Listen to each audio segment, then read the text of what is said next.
பசங்களுக்கு பிடிக்குதோ அதே பொண்ணுங்களுக்கு ரொம்ப பிடிக்கும். அவ்வளோ என்ஜாய்மெண்ட் இருக்கு. நான் கூட சொன்னேன் சார் கடைசியாக பொண்டாட்டிட்டு அடி வாங்குற மாதிரி ஒரு சீன் வச்சிருக்கலாம்லன்னு.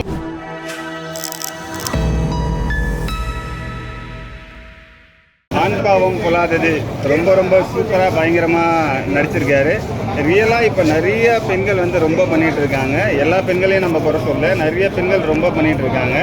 டைவர்ஸ்க்கான முழு காரணம் பெண்கள் தான். ஏன்னா காசு வாங்குறதுலேருந்து எல்லாமே அவங்களோட தவற ஃபுல்லாக ஒரு யாராவது போலீஸு லாயரு இந்த மாதிரி தெரிஞ்சவங்களெல்லாம் வச்சு ஒரு ஆண்களை ரொம்ப டார்ச்சர் பண்ணிகிட்டு இருக்காங்க. இது வந்து ரொம்ப ரொம்ப அதிகமாக போயிட்டுருக்கு.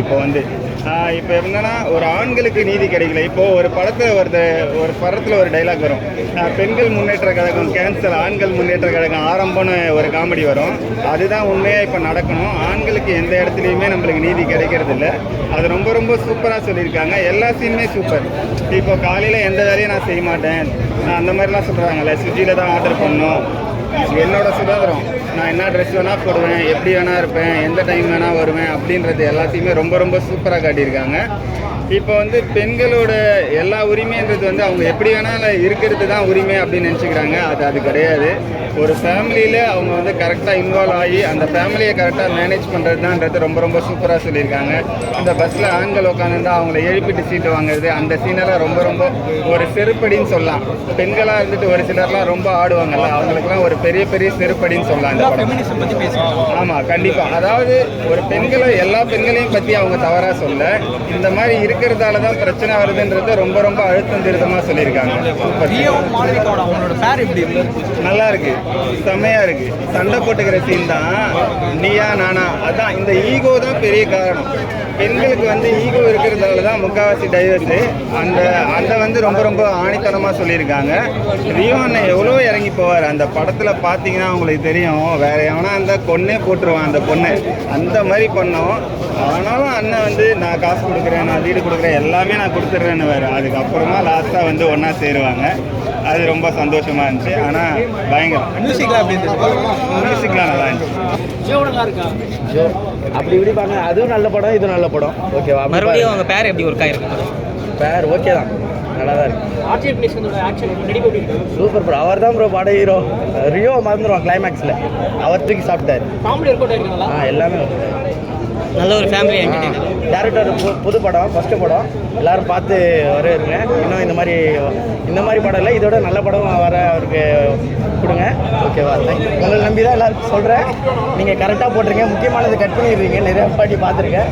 கட் பண்ணாமல் போடுங்க. படம் டெக்னிக்கலாக எல்லாமே ஓகே தான் ப்ரோ, சூப்பராக இருக்குது. லோ பட்ஜெட் படம் மாதிரியே தெரில, ஒரு குவாலிட்டியாக இருக்குது. என்ன சொல்ல வர்றாங்க மெசேஜ்? ஃபெமினிசம் வந்து டைலாக் அதை பற்றி பேசியிருக்காங்க. ஃபெமினிசம்னா என்னென்னு தெரியாதவங்களுக்கு கொஞ்சம் தெரிஞ்ச மாதிரி இருக்கும். எனக்கு கொஞ்சம் தெரியாது, நான் எனக்கு அதிகமாக பேச மாட்டேன், கொஞ்சம் அதிகமாக பேசிகிட்டு இருக்கணும். நல்லா இருக்குது. ரொம்ப கொஞ்சம் நம்மளை கடுப்பேற்றுற மாதிரி சீன் இருக்குது. கொஞ்சம் அதை தாண்டி பொறுமையாக உட்காந்து பாருங்கள், புரிஞ்சிடும். ஓகேவா? படம் உண்மையிலே சூப்பராக இருந்தது. செம்ம காமெடி, செம்ம என்ஜாய்மெண்ட்டு, நல்லா இருந்தது. எல்லாரும் சொல்கிற மாதிரி ஆண் பாவம் கொள்ளாதது அப்படிங்கிற ஒரு டைட்டில் இருந்தாலும் உடனே ஃபெமினிசத்துக்கு அகேன்ஸ்டான படம் அப்படின்னு தான் நினைப்பீங்க. அந்த மாதிரிலாம் இல்லை, நானும் அப்படி தான் நினச்சி வந்தேன்.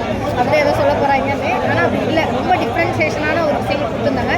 எனக்கு ரொம்ப பிடிச்சது காரணம் என்னென்னா, நம்ம ஃபெமினிசம்னு ஒரு பிம்பம் வச்சுக்கோங்க, அது இது கிடையாது, வேறு ஒரு சைடு நீங்கள் தப்பாகவே யோசிக்க ஆரம்பிச்சிங்க, அது வந்து மாற ஆரம்பிச்சிச்சு அப்படின்னு ஒரு விஷயம் இருக்குல்ல, அதை ரொம்ப தெளிவாக காமிச்சிருந்தாங்க. அதே நேரத்தில் ப்ளஸ் என்ன மைனஸ் என்னங்கிறது ரெண்டு சைட்லேயும் சொல்லியிருந்தாங்க. ஒரு ஆண் சைடில் என்ன ப்ளஸ் பண்ணுறான், என்ன மைனஸ் பண்ணுறான், அதே ஒரு பெண் சைடில் என்ன ப்ளஸ்ஸு என்ன மைனஸுங்கிறத ரொம்ப தெளிவாக காமிச்சிருந்தாங்க. இந்த இன்ஸ்டா இன்ஃப்ளூயன்சரு அவங்க எல்லாமே கண்டென்ட்டுக்காக பண்ணுறாங்க. அதை உங்கள் குடும்பத்தில் நீங்கள் இம்ப்ளிமெண்ட் பண்ணி கடைசி கோர்ட்டில் போய் கண்டென்ட் ஆகிடாதீங்கடா அப்படிங்கிறத ரொம்ப தெளிவாக சொல்லியிருந்தாங்க. அந்த ஒரு விஷயம் ரொம்ப பிடிச்சிருச்சு. நல்ல ஒரு காமெடி கலந்து ஒரு இன்ஃபர்மேஷனான ஒரு படம் சொல்லலாம். படத்தில் எவ்வளோ லேக் அடிக்கல. ஃபர்ஸ்ட் ஹாஃபில் ஒரு சில இடத்துல அங்கங்கே இருந்தது. ஆனால் செகண்ட் ஹாஃப் வேறு லெவலில் இருந்தது. செகண்ட் ஹாஃபில் நல்லா கண்டினியூட்டியாக போகிற மாதிரி இருந்தது. அதான் சொல்லலை, ஃபர்ஸ்ட் ஹாஃபில் வந்து எனக்கு ரியோ ஹீரோவாக தெரிஞ்சேன். செகண்ட் ஹாஃபில் எனக்கு விக்கி தான் ஹீரோவாக இருக்கும். ஓப்பனாக சொல்லணும், அதில் ஒரு இந்த டிடெக்டிவோட காமெடிலாம் செம்ம ஃபீலாக இருக்கும். ஏன்னா இப்போ இன்ஸ்டாவோட மோகம் எந்த அளவுக்கு போயிருக்கிறத ரொம்ப தெளிவாக அவங்க செம்ம ஃபீலு. ஒரு ஃபஸ்ட்டு அதாவது கல்யாணம் அரேஞ்ச் பண்ணினா, ஆனால் கல்யாணத்துக்கு முன்னாடி ஒரு சில விஷயங்களாக அந்த பொண்ணு இருக்குல்ல, அதோட ஆக்டிவிட்டி கல்யாணம் ஆனதுக்கப்புறம் ஒரு ஆக்டிவிட்டிலாம் மாறும் பார்த்தீங்களா, அதெல்லாம் செம்மையாக இருந்தது. நிறைய விஷயங்கள் சூப்பராக இருந்த மாதிரி இருந்தது. நிறைய சீன் இருந்தது. ரியோராஜுக்கு வந்து ஸ்வீட் ஹார்ட் படம் சரியாக போகலை. இந்த படம் அவருக்கு வெற்றி படமாக இருக்கும். கண்டிப்பாக இருக்கும். ஏன்னா வந்து பசங்களுக்கு கண்டிப்பாக பசங்களுக்கு பிடிக்குதோ அதே பொண்ணுங்களுக்கு ரொம்ப பிடிக்கும். அவ்வளோ என்ஜாய்மெண்ட் இருக்குது. நான் கூட சொன்னேன் சார் கடைசியாக பொண்டாட்டிட்டு அடி வாங்குற மாதிரி ஒரு சீன் வச்சுருக்கலாம்லான்னு. ஏன்னா என்றைக்குமே பசங்க பொண்ணுங்க வந்து பையனை அடித்தாலும் ஒரு ஹாப்பினஸ் வந்துடும்ல. ஸோ அந்த மாதிரி ஆனால் படம் சூப்பராக இருந்தது. நிறைய இது இருந்தது. எனக்குலாம் ஒரு விஷயம் என்னென்னா நம்ம ஒரு விஷயத்தை நம்ப வைக்கணும். பொய்யாவே இருந்தாலும் ஸ்க்ரீனில் பார்க்கும்போது நம்புகிறோம்ல. அது மாதிரி தான் ஃபஸ்ட்டுலாம் அவங்க சொல்லும்போது எனக்கு டவுட் இருந்தது. அம்பேத்கர் பிறந்த இடம் இது இல்லையாடா மாற்றி சொல்கிறாங்களேன்னு. கிளைமேக்ஸ் வரைக்கும் என்னை கடைசி நம்ப வச்சிட்டாங்க. ஒருவேளை இருக்குமோ அப்படிங்கிற அளவுக்கு. அதுவே வெற்றி தானே. ஸோ நல்லா இருந்தது. காமெடி ஒர்க் அவுட் பயங்கரமாக இருந்தது. ஸோ நல்லா இருந்தது. சாங்ஸ் சூப்பராக இருந்தது. உண்மையிலே மியூசிக் சொன்னாங்க ஆக்சுவலி.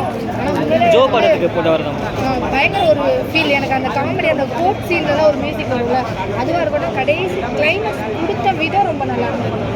ஏதாவது சின்னதாக கிளைமேக்ஸில் மிஸ்டேக் பண்ணிட்டாலும் டோட்டலாக படம் அகேன்ஸ்டாக போயிடும். ஒன்று ஆண்களுக்கு அகேன்ஸ்டாக போயிடும், இல்லை பெண்களுக்கு அகேன்ஸ்டாக போயிடும். அந்த மாதிரி இல்லாமல் ஈக்குவலாக கொடுத்தது கிளைமேக்ஸ் ரொம்ப நல்லா இருந்துச்சு. ஆண் பாவம் பொல்லாதது ஒரு ஜாலியான வைப்பான படம் ப்ரோ. With social மெசேஜோட. இன்றைக்கி டிவோர்ஸ் விஷயம் நிறையா பார்த்துட்டு தான் இருக்கும். ஒரு செலிபிரிட்டியாக இருந்தாலும் காமன் பீப்புளாக இருந்தாலும் அது எதனால் நடக்குது எப்படி தடுக்கலாம் அப்படின்ற ஒரு சின்ன மெசேஜோட சொல்லியிருக்காங்க. அது ரொம்ப ஜாலியாக சொல்லியிருக்காங்க. டுவார்ட்ஸ் த எண்ட் வந்து 2 பேர் மேலே உள்ள தப்பையுமே சொல்லியிருக்காங்க. அது முழுக்க முழுக்க ஆண் பாவம் பொல்லாதுன்றதுனால பெண்களுக்கு எதிரான படம் இல்லை. யாருக்கு எதிரான படம்னா ஃபேக் ஃபெமினிஸ்ட்க்கு எதிரான படம்.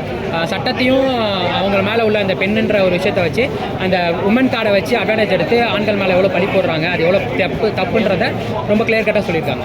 போர் அடிக்காமல் போச்சு. ஒரே அடிக்கல போகிறேன். ஃபர்ஸ்ட் ஆஃப் போனதே தெரியல, செம்ம ஸ்பீடாக போச்சு. செகண்ட் ஹாஃப்மே வந்துட்டு ஸ்டோரிக்குள்ளே போகிறதுனால நம்மளுக்கு எதுவும் லேகெல்லாம் எனக்கு ஃபீல் ஆகல. ஸோ ஓவராலாக ஒரு ஜாலியான படம் தான். சூப்பராக பண்ணியிருந்தார். செகண்ட் ஹாஃப்ல அவர் தான் ஹீரோ மாதிரியே இருந்தது. செகண்ட் ஹீரோ வந்துட்டு விக்னேஷ்காந்த், செகண்ட் ஹீரோயின் ஷீலா தான். பர்ஃபார்மன்ஸ் வைஸ் யாருமே குறை சொல்ல முடியாது. ஒரு 7-8 கேரக்டர் தான், அது எல்லாருமே நல்லா பண்ணியிருந்தாங்க. ஜென்சன் திவாகர்லாம் செம்மையாக பண்ணியிருந்தாரு. அவங்க பேர் எப்படி இருக்கு? நல்லா இருந்தது. ஜோக்கு அப்புறம் 2வது வாட்டி செய்கிறாங்க. பட் இந்த படத்துக்கு என்ன கேரக்டர் முக்கியமோ மெச்சூர்டாக கொடுத்துருக்காங்க. படம் ஃபுல்லாக அவங்க 2 பேர் ஷோல்டர்ஸ் தான். ஸோ நல்லா பண்ணியிருக்காங்க. ஸ்பீட் ஹேக் வந்து லேவுக்கு லாஸ்ட் டைம் சரியாக போகல. ஆமாம். இந்த படம் வந்து ஆக்சுவலாக இது வந்துட்டு ஃபேமிலி ஜோவும் ஸ்பீட் ஆட்டுமே கிட்டத்தட்ட ஒரு யங்ஸ்டர்ஸ் கிட்ட கொண்டு போய் சேர்த்துச்சு. இது வந்து ஃபேமிலி ஆடியன்ஸ் கிட்ட கொண்டு போய் கனெக்ட் ஆகும். அவர் படிப்படியாக ஒவ்வொரு ஸ்டெப்பாக போகிறாரு. ஸோ ஆடியன்ஸ் வைஸில் பார்த்தீங்கன்னா எல்லாருக்குமே இது கனெக்ட் பண்ணிக்கக்கூடிய படம் தான். எத்தனை மார்க் தருவீங்க? 5க்கு 3.5 கொடுக்கலாம். மியூசிக்லாம் ஒர்க் அவுட் சூப்பராக இருந்தது. மியூசிக்லாம் பூக்கி நம்ம ஜீனி சித்து தான் ரொம்ப நல்லா பண்ணியிருக்காரு. படத்தில் வந்துட்டு பாடல்கள்லாம் ரொம்ப போர் அடிக்கல. அதே ப்ளேஸ் பண்ண விதமே நல்லா இருந்தது. ஸோ பாடல்களுமே ஒரு பெரிய ப்ளஸ் தான் படத்தில்.